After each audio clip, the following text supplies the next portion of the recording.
हमने इक्विटी से थोड़ा चलते हैं कमोडिटीज़ की तरफ। आखिर का इस टैरिफ वॉर जो ट्रंप ने छेड़ दी है, आपने डॉलर इंडेक्स सुबह दिखा था 101 की ट्रैजेक्टरी पे, 3 दिन पहले 104 पे था।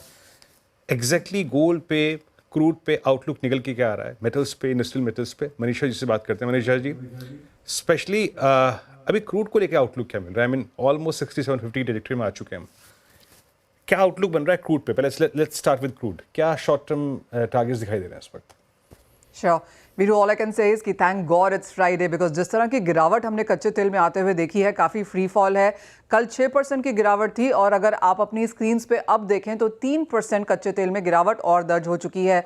ज़्यादातर बाजार का मानना है कि जिस तरह से इन्वेंट्री यूएस में बढ़ी है, ओपेक अपना उत्पादन बढ़ाएगा, कच्चे तेल में और गिरावट देखने को मिल सकती है। ज़्यादातर जानकार ग्लोबल बैंक्स एंड ब्रोकरेजेस का मानना है कि यहाँ से 8 से 10% या $10 की गिरावट और आप कच्चे तेल में देख पाएंगे। उन स्तरों पर यहाँ पर ये कुछ ठहरता हुआ नजर आएगा, क्योंकि अगर उसके नीचे प्राइसेस जाएंगे या 60 के नीचे प्राइसेस जाएंगे तो शेल ऑयल प्रोड्यूसर्स के लिए वो प्रॉफिटेबल नहीं रहेगा।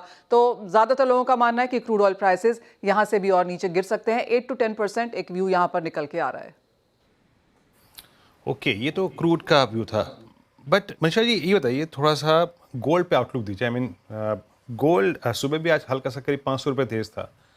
थोड़ा सा गोल्ड पे क्या करना चाहिए? शॉर्ट टर्म के लिए सेंस क्या बन रहा है?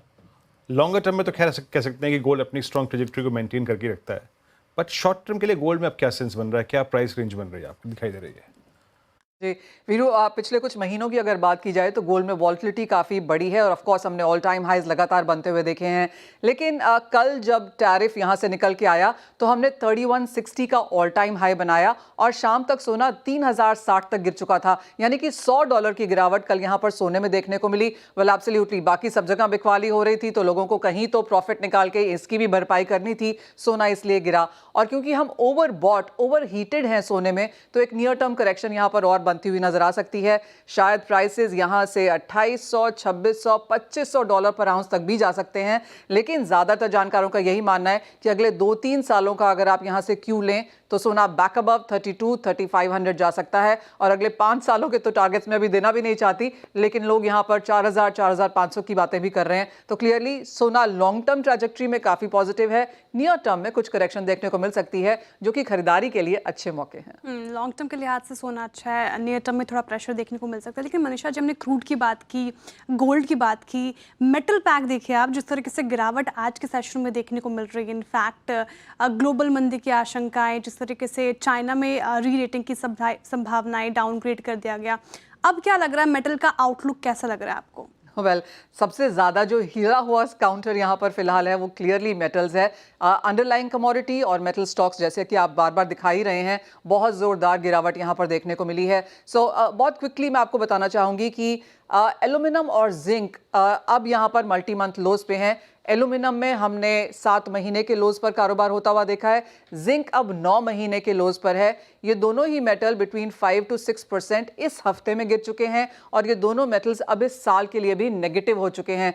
पिछले हफ्ते ये सारे के सारे मेटल्स वाईटीडी में पॉजिटिव थे, लेकिन इस हफ्ते की जिस तरह की मार पड़ी है, एल्यूमिनियम और जिंक स्पेशली बहुत डिक्लाइन में है।